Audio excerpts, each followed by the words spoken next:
My name is Emily Carter. I'm 35 years old, and this is the story of how my boss fired me for interviewing with other companies, even after denying me a raise for 3 years straight. I remember that day vividly. The look on his face, the way his voice trembled with anger as if I had betrayed him, when in reality, all I had done was try to find a better future for myself. "I consider this disloyal," he said, right before revoking my building access on the spot. He thought he was ending my career that day. He didn't know he was setting something much bigger in motion. 3 days later, he received an email that would change everything. But before we get there, let me take you back to where it all began. Hey, everyone watching, tell me, where are you tuning in from? I love knowing where my story reaches people. Whether you're in Toronto, Chicago, Vancouver, or somewhere in Texas, thank you for being here. Now, back to my story. I had worked at Larkson Financial Group, a mid-sized consulting firm in downtown Boston, for a little over 7 years.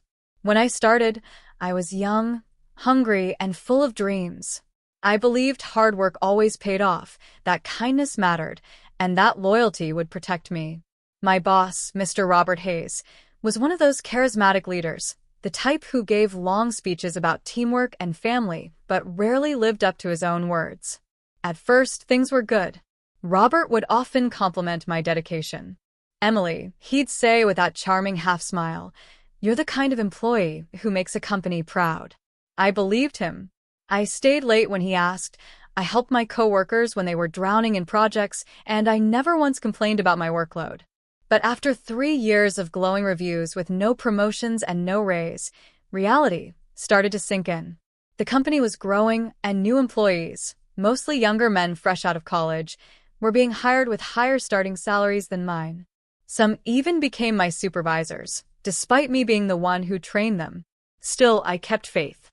I believed kindness, patience, and professionalism would win in the end. I told myself, maybe next year. Then came my breaking point. It was during our annual review meeting in January. I walked into Robert's office with a calm smile, holding a folder full of performance stats and client feedback I'd worked hard to collect. He didn't even look up when I entered. "Emily," he said, typing something on his laptop, "let's make this quick." My stomach tightened. "I wanted to discuss my salary," I began. "It's been 3 years without a raise, and I've taken on 2 extra accounts this year.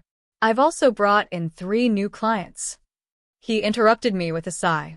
"You're doing fine work, Emily, but this isn't the right time for raises. The company's trying to be careful with expenses." I nodded, even though I'd heard the same excuse before. "I understand," I said, forcing a polite smile. "But I also know that 3 people were just hired in the past month." He looked up then, annoyed. "Those were strategic hires. We can't discuss that." I sat there quietly, my throat tightening. I could feel my chest burning with frustration, but I didn't argue. That was never my style. I thanked him for his time, left the office, and walked straight to the restroom. I locked myself in a stall and let the tears fall quietly. I wasn't crying because of the money. It was the lack of respect, the feeling that no matter how hard I worked, it would never be enough. That night, I went home to my small apartment in Cambridge. My cat, Milo, rubbed against my leg as if sensing my sadness. I sat on the couch, holding a cup of tea, and made a decision. I was done waiting for people to value me. The next morning, I updated my resume. Over the next few weeks, I started applying to new companies. I did it quietly during lunch breaks and after hours. I didn't tell anyone at work, not even Clara, my closest friend in the office. Clara was kind, funny, and always had my back. We'd bonded over late nights, office gossip, and shared frustrations about Robert's favoritism. But I didn't want to put her in a tough spot.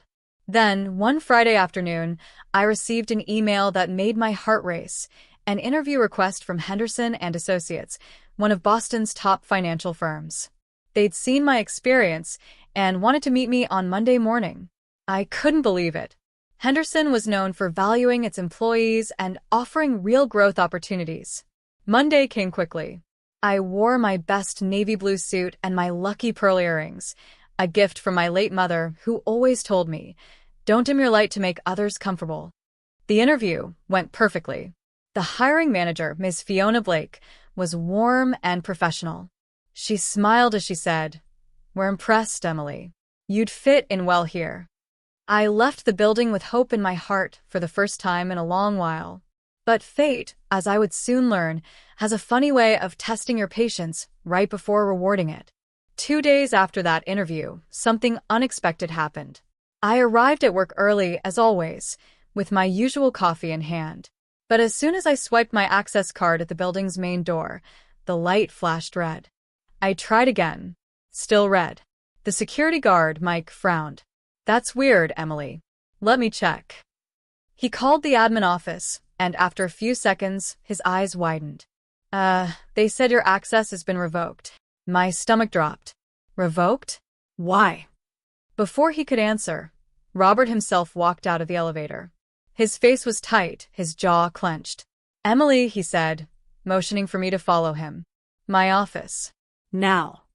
I followed silently. My heart pounded as he closed the door behind us. "I'm disappointed," he said, pacing slowly. "I heard from a very reliable source that you've been interviewing with other companies." I froze.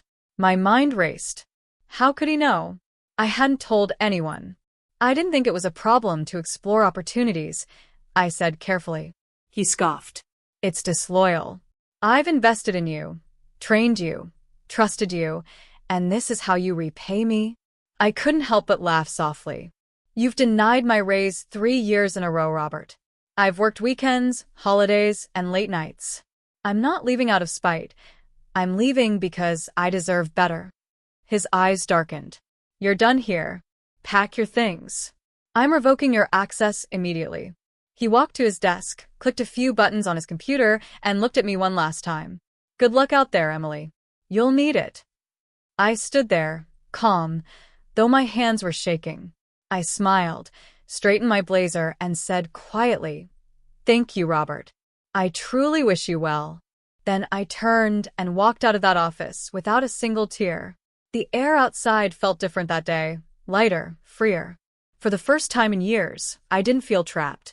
But what Robert didn't know, what no one knew, was that the story wasn't over. Not by a long shot. Because 3 days later, he received an email that made his hands tremble. An email that would change everything. And as fate would have it, that email came for me. 3 days after I walked out of Larksun Financial Group, I woke up to the soft morning light filtering through my curtains. For the first time in years, I didn't have to rush to catch the 7:20 a.m. train or gulp down lukewarm coffee while scrolling through endless spreadsheets. I sat there quietly, holding my cup of tea, letting the silence wrap around me like a warm blanket. But peace didn't last long. My mind kept replaying Robert's words, "I consider this disloyal." The way he said it, as if I owed him my life, made my chest tighten every time I thought about it. I had spent 7 years giving everything to that company. 7 years of loyalty, kindness, and effort, and in the end, I was tossed aside like I meant nothing. I knew I had to do something, but not revenge. That wasn't my way. No, what I had in mind was different. It was about justice, about showing that kindness doesn't mean weakness. That same morning, my phone buzzed. It was an email notification from Henderson and Associates. My heart leapt. "Dear Emily, we're pleased to inform you that after reviewing your interview and qualifications, we would love to extend an offer to you for the position of Senior Financial Consultant. Please confirm your acceptance by Friday." I gasped, covering my mouth. Tears filled my eyes. Not only had I landed the job, but the salary offer was nearly double what I'd been earning at Larksun. Double. I sat there in disbelief for a moment before laughing. Not out of pride, but out of relief. Finally, after years of being overlooked, someone saw my worth. But as the joy settled in, another thought crossed my mind, Robert. He thought firing me would break me. He thought I'd come crawling back, begging for forgiveness. What he didn't know was that his action had opened a door I didn't even realize was waiting for me. I wasn't going to rub my success in his face. But I did have one thing to say to him, something that had been sitting heavy in my heart for years. So I opened my laptop, took a deep breath, and began to type. Subject: Thank you. Dear Robert, I wanted to take a moment to thank you. I know it might surprise you to hear from me, but I mean it sincerely. Losing my job at Larksun was painful, but it also pushed me to realize something important, that my value doesn't depend on your approval or this company's recognition. For years, I gave my all to your team, believing loyalty and kindness would be enough. When those weren't rewarded, I blamed myself. But I've learned that sometimes people fail to see your worth simply because they're not meant to benefit from it. You said interviewing elsewhere was disloyal. But true loyalty is not about staying where you're unappreciated. It's about staying true to yourself. I start a new chapter soon with a company that values growth and integrity. I wish the same for you and your team. All the best. Emily Carter. I read it twice before hitting send. No bitterness, no insults, just truth. I didn't expect a reply. But I knew, deep down, that email would find its way to him when he least expected it. Maybe over his morning coffee, maybe during one of his motivational team meetings. And when it did, it would sting. Not because it was cruel, but because it was honest. Later that afternoon, Clara called me. Her voice was soft but filled with concern. Emily, what happened? Robert told everyone you were fired for being untrustworthy. He made it sound like you betrayed the company. I sighed.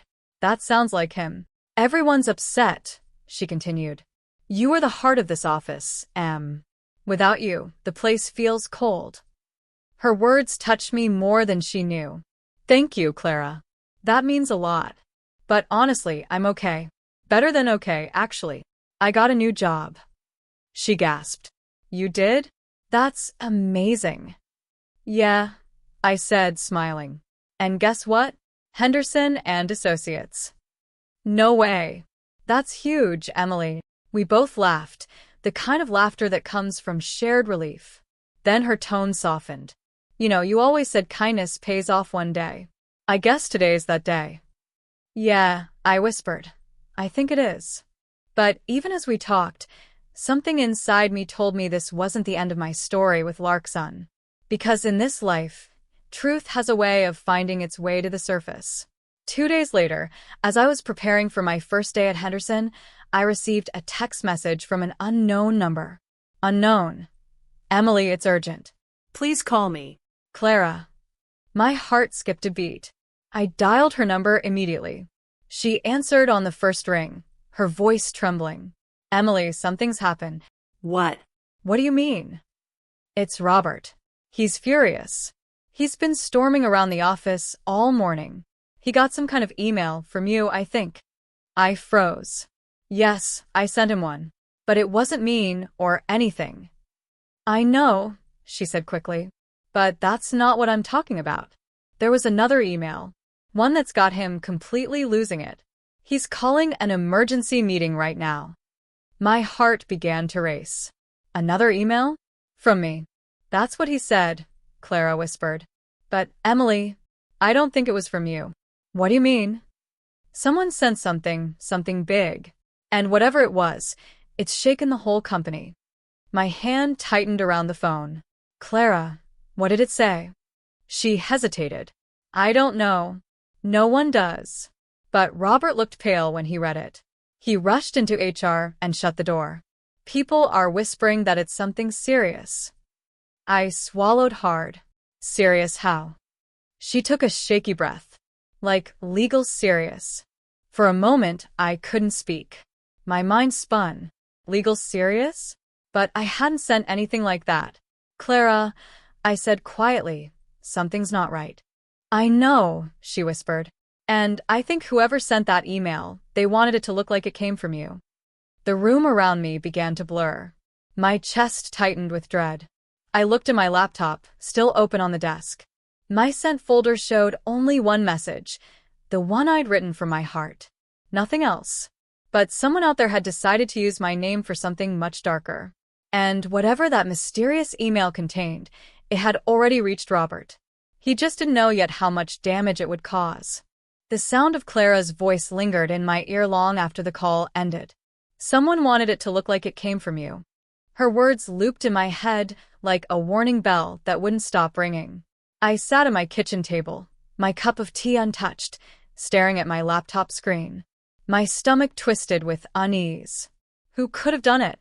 Why use my name? I had left quietly, without anger or drama. I'd moved on. Or, at least, I was trying to. But someone clearly wasn't ready to let me go. My first day at Henderson and Associates was supposed to be filled with excitement, a fresh start, a clean slate. Yet, as I buttoned my blazer that morning, my hands trembled slightly. The unknown weighed heavily on me. Still, I told myself to focus. By 8:30 a.m., I walked into the elegant glass building on Tremont Street. The lobby smelled faintly of coffee and new beginnings. A cheerful receptionist greeted me. "You must be Emily Carter. Welcome to Henderson." I smiled, trying to match her energy. "Thank you. I'm really happy to be here." Inside, the office felt like a different world, bright, modern, and filled with laughter. My new manager, Fiona Blake, welcomed me warmly. "We're so excited you joined us, Emily," she said, shaking my hand. "I've already heard good things about your work from your references." "Thank you," I replied softly, grateful that my hard work hadn't gone unnoticed this time. The morning went smoothly. My team was kind and collaborative, a far cry from the tension and silent competition I'd grown used to at Larkson. We shared ideas, exchanged stories, and even laughed over lunch. But halfway through the afternoon, my phone buzzed. A message from Clara. "Clara, Emily, are you free to talk? Things are getting worse here." My pulse quickened. I excused myself and stepped into a quiet hallway to call her. She answered immediately. "Emily, it's bad," she whispered. "Robert's been in HR all day. They locked his office door. People think he's in trouble." "In trouble? For what?" "I don't know exactly," she said. "But the email, the one that supposedly came from you, it exposed something. Something about money. About how he's been using company funds for personal expenses." I froze. "What?" "Yeah," she continued. "Apparently, there were attachments, spreadsheets, receipts, even screenshots of internal reports. It's all detailed and organized, like someone's been tracking him for months." My heart thudded in my chest. "Clara, you have to believe me. I didn't send that." "I know you didn't, Em. I told everyone that. But he's furious. He's saying you hacked into the company systems after you were fired." My knees went weak. "That's insane. I don't even have access anymore." "I know," she said quickly. "But he's trying to make it look that way. He's already called the IT department, demanding an investigation. HR's involved and legal too." I pressed a hand to my forehead, trying to process everything. This doesn't make sense. Someone's framing me. Exactly. But who? Her voice cracked slightly, and for a moment, we were both silent, lost in our thoughts. There were only a few people who might have known about my situation, people who'd seen how Robert treated me, who knew how much I'd been hurt. But none of them, I thought, would go this far. Except one. Jason Miller. Jason had been my project partner at Larkson for nearly 2 years. Talented, charming, but unpredictable. He'd always been vocal about disliking Robert, calling him a manipulative narcissist behind his back. He used to joke that one day, Robert's lies would catch up to him. The last week before I left, Jason had seemed unusually quiet. He'd even told me, "You're too nice, Emily. People like Robert only learn when life bites back." Could it be him? Could Jason have done something drastic and somehow made it look like it came from me? My thoughts spun like a storm as Clara spoke again. "Emily, listen. I think you should be careful. Robert's threatening to contact the police. He's saying if they find your name on that email, he'll press charges for data theft."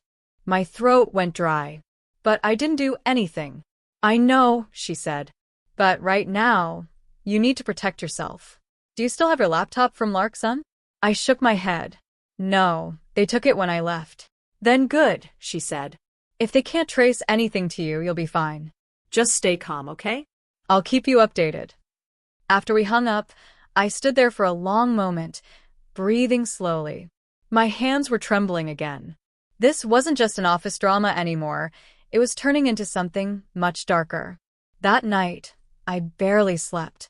I replayed every moment, every conversation, every email I'd sent. Nothing added up. But by morning, something inside me shifted. I wasn't going to hide or panic. Not this time. So, before heading to work, I opened my laptop and began drafting another email, this time to HR at Larkson Financial Group. Subject: clarification regarding recent allegations. Dear Larkson HR team, it has come to my attention that there may be ongoing discussions involving my name concerning an internal matter. I want to state clearly that I have not accessed, sent, or distributed any company materials or communications since my departure. I am aware of an email allegedly sent from my account, but I can confirm that it was not authored by me. I respectfully request that your IT department investigate the source of that message thoroughly. I am also willing to cooperate fully to ensure the truth is established. Best regards, Emily Carter. I hit send and closed the laptop with shaking fingers. I didn't know what would come of it, but at least I was taking control. Hours passed quietly at Henderson that day, but my heart wasn't at peace. Around 3 p.m., I received another text from Clara. Clara, he's gone. They escorted Robert out of the building.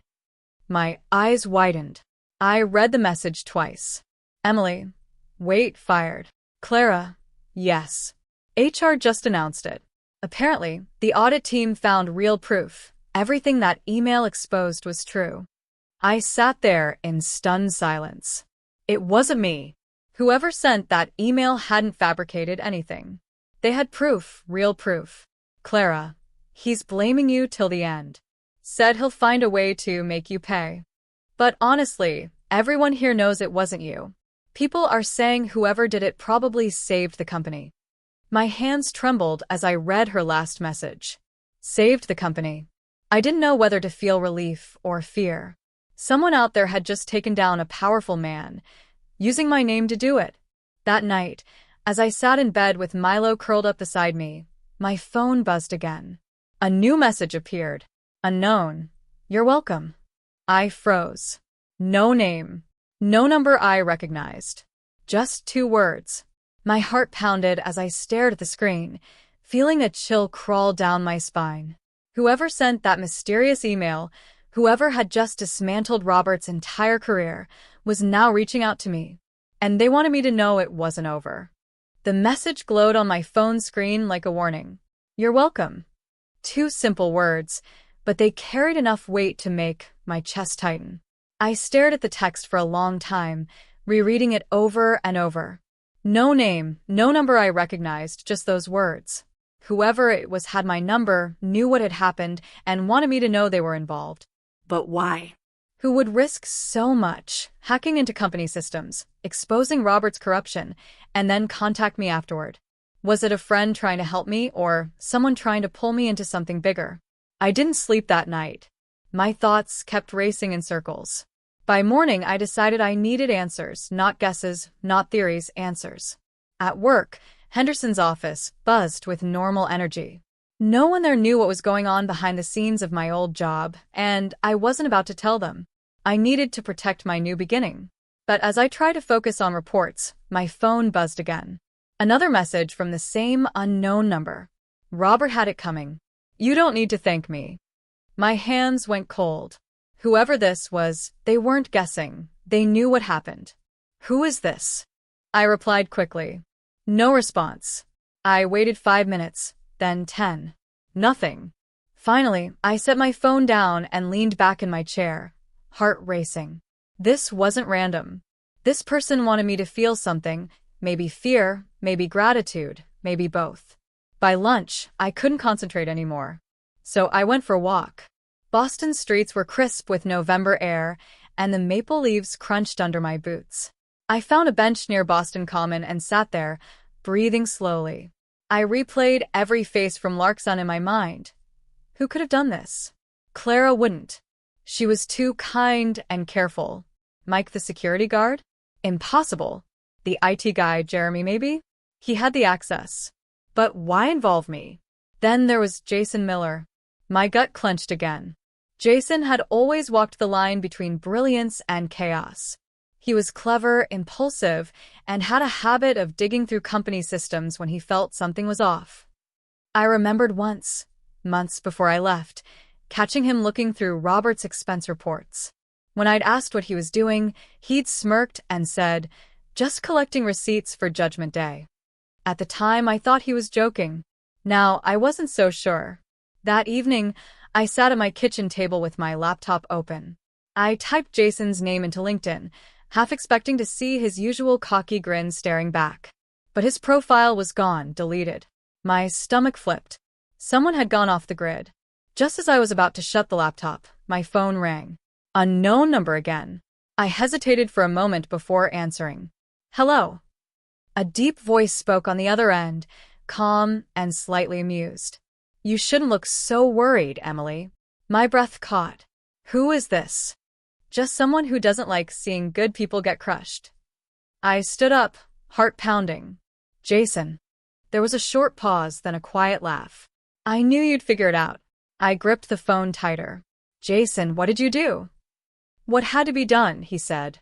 "Robert's been stealing from the company for years. I had the proof. I just needed a reason to expose him. When he fired you, that was it. I sent the email, used your name so he'd actually open it." I felt dizzy. "You what? You used my name?" "Relax," he said. "I covered my tracks. No one can trace it to you. But you deserve to see justice, Emily. You didn't have the power to fight him, so I did it for you." "Jason, that's not justice. That's illegal." He sighed. "Maybe. But sometimes the law protects the wrong people. You think HR would have believed you if you tried to report him? You'd still be jobless and humiliated while he kept pocketing money." I pressed a hand to my forehead, trying to breathe.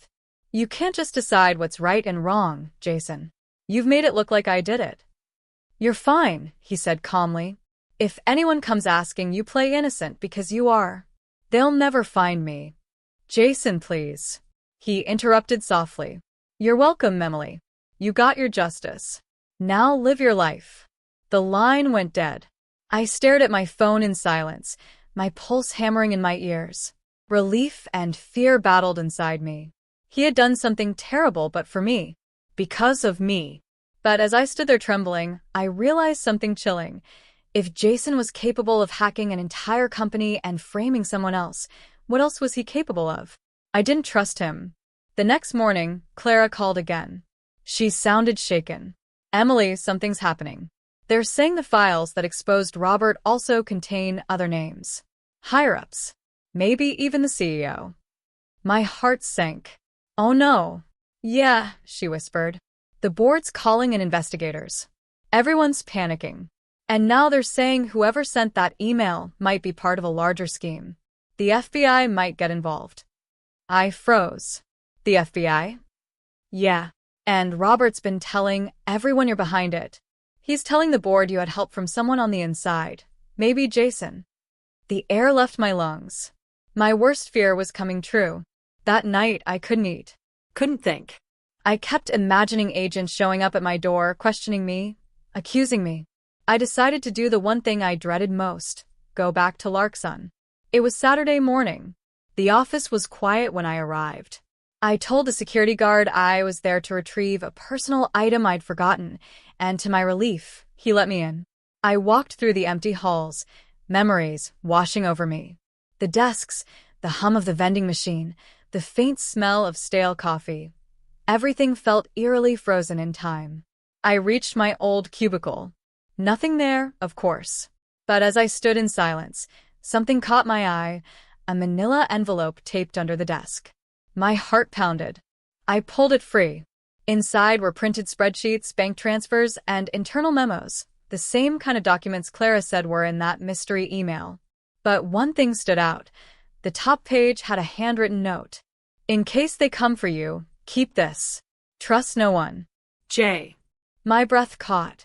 Jason had been here. He'd left this for me. I flipped through the papers quickly. They were full of names, signatures, payments, even the company's CEO. It was a web of corruption, and Jason had proof of all of it. But now I had it too. And if anyone discovered that, I'd be the one in danger. As I stood there frozen, the office door creaked open behind me. Footsteps echoed. I turned sharply, and there, Standing in the doorway was Robert Hayes. He looked different now, disheveled, angry, desperate. "Emily," he said coldly, "I knew you'd come back." My stomach dropped. "Robert." He took a slow step toward me, eyes burning. "You think this is over? You think you can destroy me and walk away?" I didn't. "Don't lie," he snapped, slamming his hand on a nearby desk. "You and Jason. You planned this together. You ruined my career." My hands trembled, clutching the envelope behind me. "You need to leave, Robert. You shouldn't be here." He laughed bitterly. "Neither should you. But since you are..." He reached into his coat pocket and I froze. Something metallic glinted under the fluorescent light. "Let's finish what you started," he said quietly. My heart stopped. The glint of metal under the office lights made my breath catch in my throat. For one terrifying second, I thought Robert had brought a gun. My pulse thundered as he took another step closer, eyes blazing with fury. But then he pulled his hand out, and instead of a weapon, there was a flash drive. He held it up between his fingers, his voice low and sharp. "You recognize this, don't you?" I stared at it, my knees weak with relief and confusion. "What is that?" "Evidence," he sneered. "Everything that email exposed. Transactions, expense reports, the fake vendor accounts, it's all here. You and Jason thought you could take me down, but you made a mistake. I've got copies. And once I prove that you were behind it, you're finished." I swallowed hard, my heartbeat still thudding in my ears. "Robert, I didn't do any of this." He laughed bitterly. "Don't lie to me, Emily. I know Jason worked with you. He disappeared right after the email leaked. Do you think I don't see what's going on?" He took another step closer. His face was red, his breath uneven. "You were always pretending to be the sweet one, the loyal one. But you were just waiting to stab me in the back." I shook my head, gripping the envelope tighter behind me. "You're wrong. I had nothing to do with it. Jason acted alone." "Convenient," he spat. "And now he's gone, leaving you to take the fall." There was a flicker of fear in his eyes that told me he wasn't just angry. He was desperate. He had lost everything, his job, his reputation, and now he was clinging to the only thing that might save him: blame. I forced my voice to steady. "Robert, listen. You don't have to do this. If what's on that drive proves what Jason did, then use it. Clear your name the right way." He stared at me for a long moment, then gave a small, humorless laugh. "You still don't get it, do you? There is no right way anymore. I've already been blacklisted. The board won't even take my calls. I lost my house, my savings, everything because of that email." His voice cracked slightly, and for a moment, I saw not the cruel boss who had fired me, but a man whose pride had been stripped away. "I didn't want this to happen," I said softly. "But you did this to yourself. You stole from the company, Robert." He froze. For a second, the anger disappeared from his face, replaced by something else: shame. Then it hardened again. "I made a few mistakes, sure. But everyone does it. That company was built on lies long before I joined. I just played the game." I took a step back. "And now the game's over." He clenched his jaw. "Not for me." Before I could react, he grabbed the flash drive from his hand and shoved it into a nearby computer. The screen flickered to life, showing rows of files labeled Proof and Larkson Internal. My stomach turned. "You see," he said, opening one of the folders. "This is what Jason sent. Every transaction. Every report. But look." He clicked another folder. "Here's what your email address was used for. The metadata shows you as the sender." I froze. My email address was there, clear as day: emily.carter@larksonfinance.com. "No," I whispered. "That's impossible." Jason said. He covered his tracks. Robert's grin returned, cruel and triumphant. He didn't cover them well enough. "You're finished, Emily. I just need to hand this over to the FBI." I shook my head, panic rising. "You don't understand. If you give them that, they'll believe I did it. Jason manipulated everything. You're being played, too." But he wasn't listening. He yanked the drive from the computer, slipping it into his coat pocket. I've got nothing left to lose, he said quietly. And if I'm going down, you're going down with me. He turned toward the exit. I stood frozen for a moment, then instinct kicked in. Robert, wait. I ran after him, grabbing his arm. Please, just listen. We can prove the truth together. He spun around so fast that I stumbled back. The truth, he hissed. There is no truth anymore. And then, before I could say another word, he stormed out of the office, the flash drive still in his hand. I stood there trembling, my mind racing. If he gave that drive to the FBI, they'd see my name on every file. No matter what I said, it would look like I was the one behind the leak. I needed help, and fast. I ran to my car and drove straight to Clara's apartment.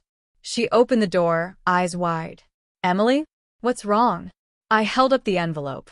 It's Robert. He's got a flash drive with files that make it look like I sent that email. But Jason, he's the one who did it. She pulled me inside and locked the door. Oh my God. Did he threaten you? Not exactly. But he's desperate. He said he's going to the FBI. Clara ran her hand through her hair, pacing the small living room. This is bad, Em. If they trace that email to your name, they'll believe it was you. I know, I whispered. That's why I need to find Jason. He's the only one who can fix this. But how? He's vanished. I took out my phone and stared at the text from last night. You're welcome. He reached out to me once, I said. He'll do it again. Clara frowned. What if he doesn't? I looked at her, determination replacing fear. Then I'll make him. For the next 2 days, I waited. Every buzz from my phone made my heart jump, but there was nothing, no new messages, no calls. Until Wednesday night. I was sitting on my couch, half asleep, when my phone finally vibrated. A new message appeared. Meet me at the Riverwalk, 10 p.m. Come alone. It was him. I grabbed my coat and keys, my pulse racing. I didn't even tell Clara. The night air was cold, the city lights reflecting off the dark water as I reached the Charles Riverwalk. It was quiet except for the sound of waves slapping gently against the stone wall. Then I saw him, Jason, leaning against the railing, hands in his pockets, eyes scanning the horizon. Jason, I called, my voice echoing. He turned slowly, his expression unreadable. You came. I walked up to him, anger and relief mixing in my chest. Of course I came. What did you do? Robert's threatening to go to the FBI. He has proof that makes it look like I sent that email. Jason sighed, rubbing his forehead. I didn't mean for it to go this far. I just wanted him exposed. I didn't know they'd trace it to your name. You said you covered your tracks. I thought I did, he snapped. But Robert must have found the backup files. He's not as stupid as I thought. I glared at him. Then fix it, Jason. You have to prove it wasn't me. He hesitated, his jaw tightening. There's a way, he said finally. But it's dangerous. What do you mean? He looked around, lowering his voice. Robert's not just guilty of stealing. There's more, people higher up, money laundering, offshore accounts. The drive he's holding has names that could destroy more than one career. If it gets to the FBI, a lot of people are going to want both of us silenced. My stomach dropped. Silence. He nodded grimly. You're already in this, Emily. And they won't stop until they're sure you can't talk. I stared at him, the cold wind biting my face. So, what do we do? He took a deep breath. We find that flash drive before Robert delivers it. And we destroy it. Before I could respond, headlights swept across the path, blinding us both. A black SUV rolled to a stop just a few feet away. Jason grabbed my arm. Too late, he whispered. The back door opened, and Robert Hayes stepped out, flanked by 2 men in dark coats. The cold night air wrapped around me like a shroud as Robert stepped out of the SUV. His expression was unreadable, somewhere between triumph and exhaustion.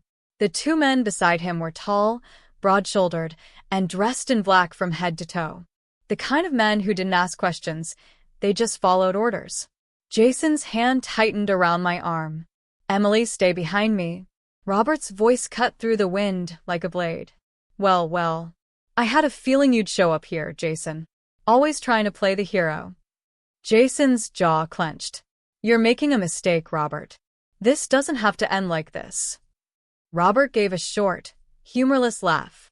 And like this? Oh, it already ended. For all of us. He nodded to one of the men, who took a step forward.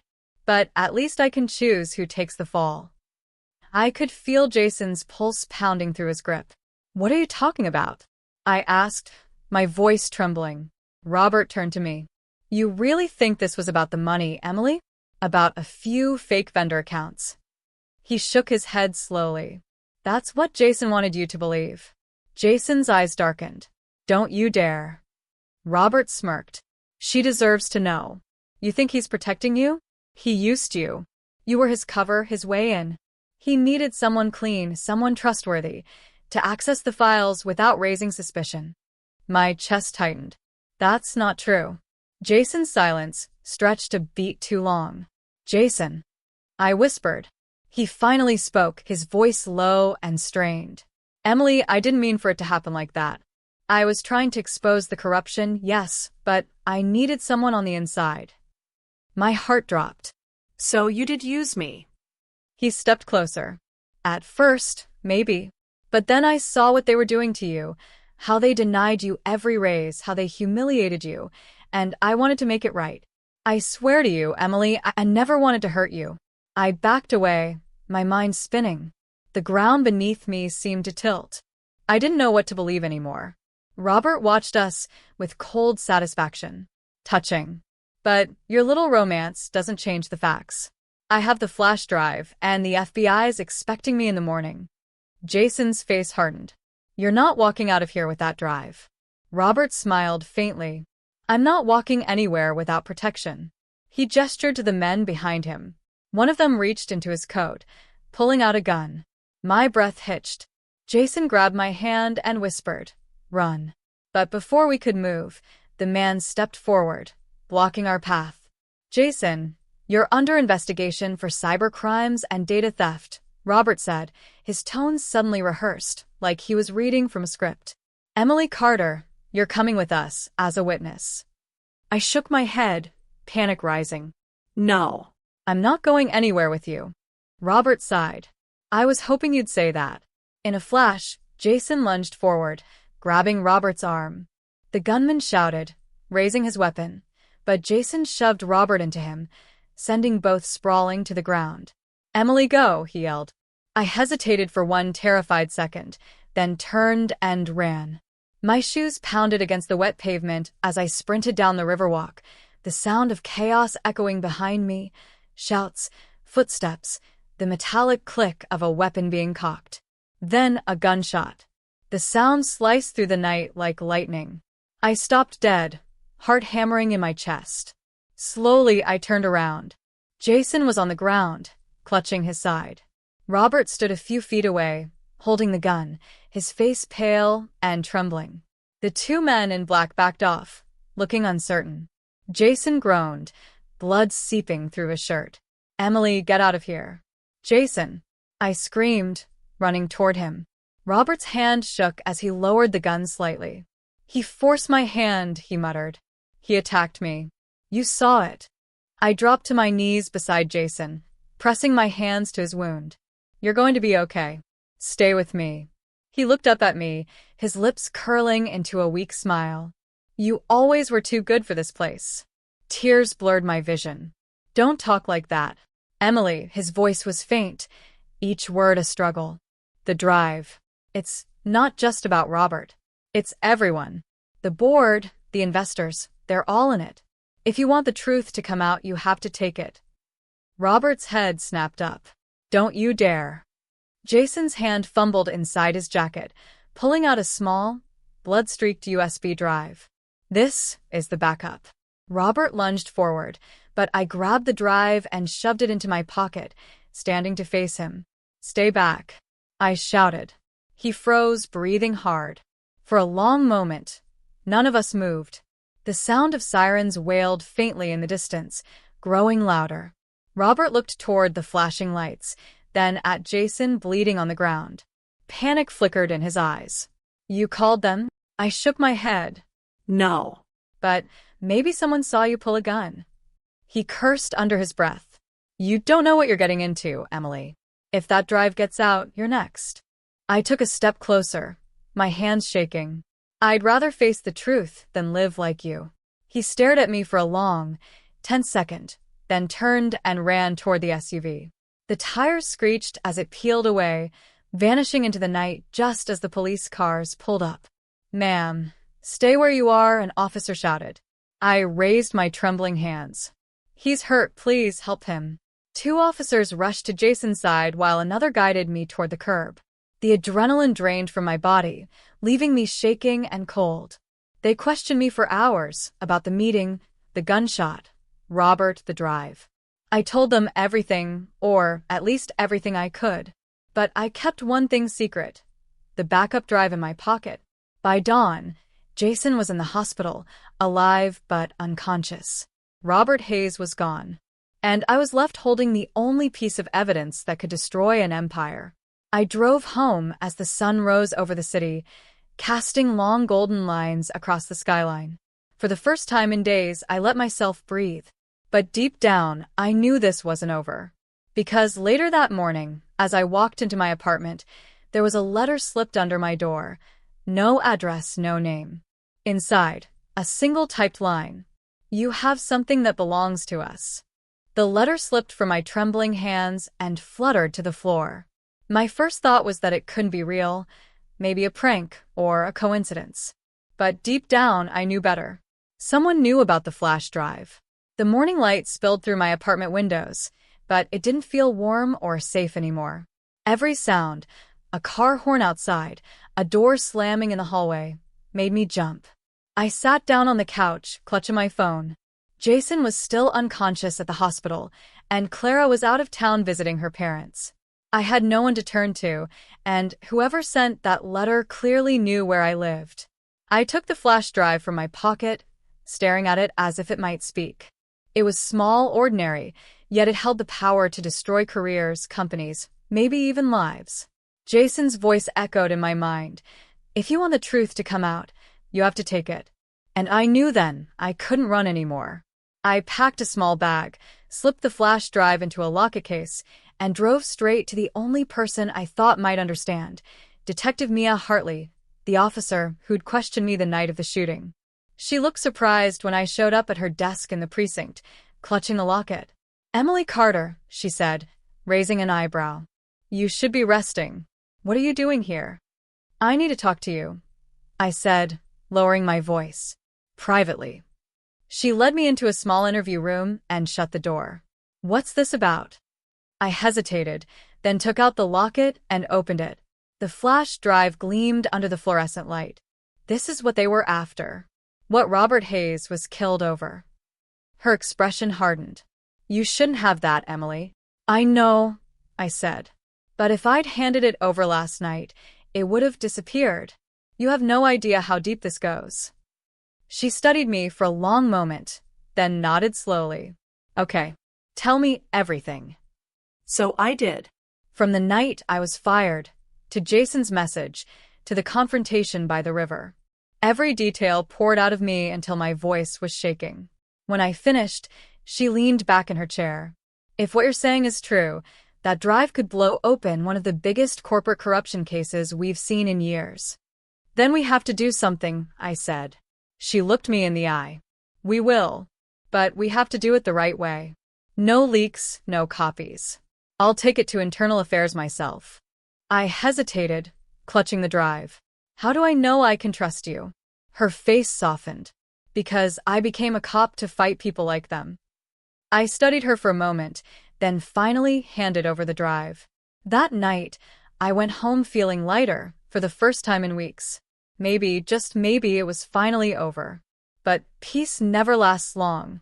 Around midnight, I woke to the sound of glass shattering. My heart leapt into my throat. I slipped out of bed, grabbed my phone, and crept toward the living room.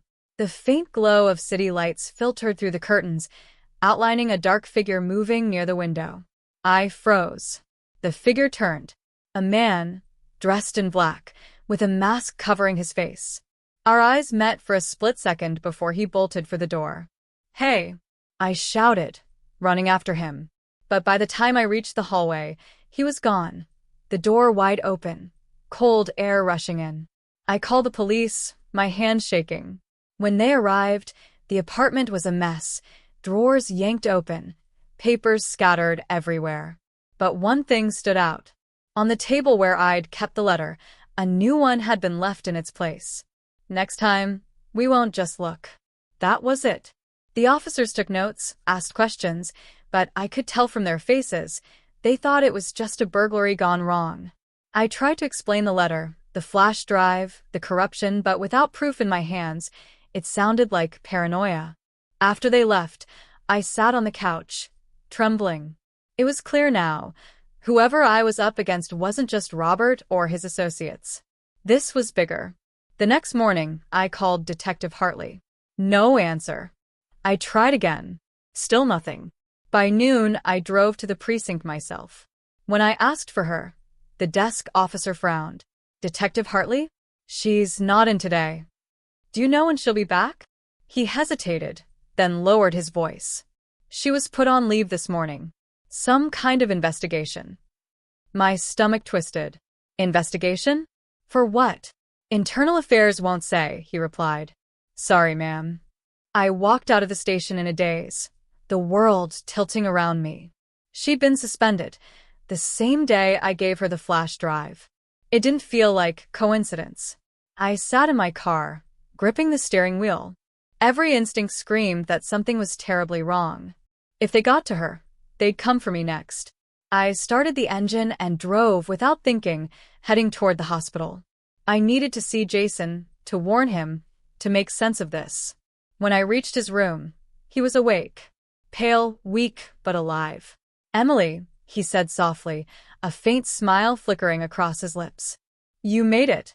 I closed the door and sat beside him. Jason, listen to me. The people behind this, they're watching everything. Someone broke into my apartment last night. And Detective Hartley, she's gone. Suspended. I think they're cleaning house. He nodded slowly. I was afraid of that.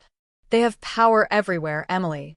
The only reason I'm still breathing is because they need to know how much I know. What do we do? I whispered. He looked at me for a long time, then said, There's one more copy of the data, hidden where they'll never think to look. My eyes widened. Where? He smiled weakly. In Robert's old office. It's still sealed off by the company, but if we can get inside. You're kidding, I said. That place is crawling with security. Then we'll have to be smart. I hesitated. Jason, you're in no condition to move. I don't have to, he said. You just need to get in, grab the drive, and get out. It's hidden behind the painting in his office, a small silver USB labeled Echelon. Echelon. It's the name of the shell company that handled all the offshore transfers. I nodded slowly. Okay, I'll find it. He reached for my hand. Emily, whatever happens, promise me you'll finish this. Don't let them bury the truth. I promise, I said, my throat tight. That night, I drove to the Larksun Financial Building, the same place I'd once walked into every morning with a smile. Now it loomed like a fortress, empty and silent. The parking lot was dark except for a few flickering lights. I slipped through the side door Jason had told me about, using an old employee badge I'd kept out of habit. To my shock, it still worked. The hallways were eerily quiet. Every sound echoed, my footsteps, the hum of the lights, the creak of the elevator doors. When I reached the top floor, I could almost feel the weight of the memories pressing down on me. The last time I'd stood here, Robert had been firing me. Now I was back to uncover his lies. I crept toward his office, heart hammering. The door was locked, but I found the emergency key taped under the desk in the corridor, exactly where it used to be. Inside, the air smelled of dust and stale coffee. Everything was frozen in time. Papers scattered on the desk, a half-empty mug, a photo frame face down on the floor. I walked straight to the painting, an abstract blue swirl that hung crookedly on the wall. My fingers trembled as I lifted it. Behind it, a small metal safe. Jason had been right. But before I could reach for it, a voice behind me said quietly, "Looking for this?" I froze. Turning slowly, I saw Detective Hartley standing in the doorway, holding the silver flash drive between her fingers. My heart stopped. "Mia?" I whispered. "What are you doing here?" Her expression was cold, almost pitying. "You should have stayed quiet, Emily. You were supposed to hand it over and walk away." Realization hit me like ice water. "You're working with them." She smiled faintly. "I work for whoever keeps the lights on." I backed toward the desk. "What did you do with the real drive?" "It's gone," she said simply. "And so are your chances of walking away from this clean." I felt my pulse racing, my mind searching for a way out. Then, in one quick motion, I grabbed the heavy glass paperweight from the desk and hurled it at the light switch. The room plunged into darkness. I ducked behind the desk as Hartley cursed, fumbling for her gun. My hands groped along the wall until I found the safe again. I pulled hard. The panel gave way, revealing a small compartment. Inside was another flash drive.